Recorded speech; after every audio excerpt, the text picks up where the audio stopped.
নমস্কাৰ, মই অশ্বিনী কছাৰী আৰু আপোনালোকে চাই আছে সোণোৱাল মিক্সাৰ। বতাহে মানুহৰ ঘৰ দুৱাৰ, মানুহৰ সম্পদ নষ্ট কৰাৰ কথা আপোনালোকে জানে। এই বতাহ নহ'বৰ কাৰণে বিভিন্ন ঠাইত বিভিন্ন জাতিৰ মানুহে কিছুমান পূজা কৰা দেখিবলৈ পোৱা যায়। তাৰ ব্যতিক্ৰম নহয় আমাৰ সোণোৱাল কছাৰীসকল। আমাৰ সোণোৱাল কছাৰীসকলেও ফাগুনৰ বলীয়া বতাহ নহ'বৰ বাবে এটা পূজা পূৰ্বতে কৰিছিল। বহুতে এই পূজাটোৰ বিষয়ে নাজানে। যিহেতু ফাগুনত বলীয়া বতাহ হয়, অৰ্থাৎ বলীয়া যি ধুমুহা হয় ফাগুনত, সেই ধুমুহাই মানুহৰ ঘৰ দুৱাৰ সাংঘাতিক ধৰণে নষ্ট কৰে। আৰু সেই ফাগুনৰ বলীয়া ধুমুহা নহ'বৰ বাবে সোণোৱাল কছাৰীসকলে এটা পূজা কৰিছিল। আৰু সেই পূজাটোৰ নাম আছিল বালি সবাহ। আপোনালোকে বহুতে হয়তো নাজানে। এই বালি সবাহ হয়তো আজি আপোনালোকে প্ৰথম শুনিছে।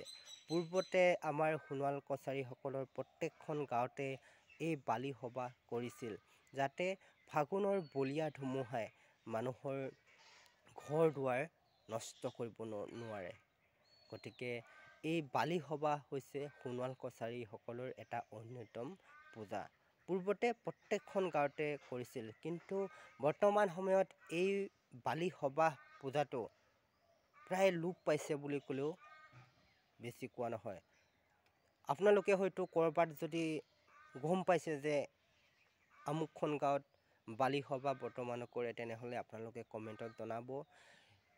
আমি যিমানখিনি জানো বা আমি যিমানখিনি পঢ়িবলৈ পাইছোঁ যে এই পূজাটো, অৰ্থাৎ এই বালি সবাহ নামৰ পূজাটো বৰ্তমান সময়ত আমাৰ সোণোৱাল কছাৰী সমাজৰ পৰা প্ৰায় লোপ পাইছে। কিন্তু পূৰ্বতে সোণোৱাল কছাৰীসকলৰ প্ৰত্যেকখন গাঁৱতে এই পূজা কৰিছিল বুলি আমি পঢ়িবলৈ পাওঁ। এই পূজাত সকলোৱে লগ হৈ এটি প্ৰীতি ভোজৰো খাইছিল। অৰ্থাৎ যেতিয়া এই বালি সবাহ পূজাটো কৰিছিল, সেইদিনাখন সকলোৱে একলগ হৈ এটি প্ৰীতি ভোজৰো খাইছিল। গতিকে আমি যিমানখিনি কিতাপত পাওঁ ইমানখিনি কথা জানো বালি সবাহৰ বিষয়ে, যে পূৰ্বতে ফাগুনৰ বলীয়া বতাহ নহ'বৰ কাৰণে এই বালি সবাহ পূজাটো কৰিছিল।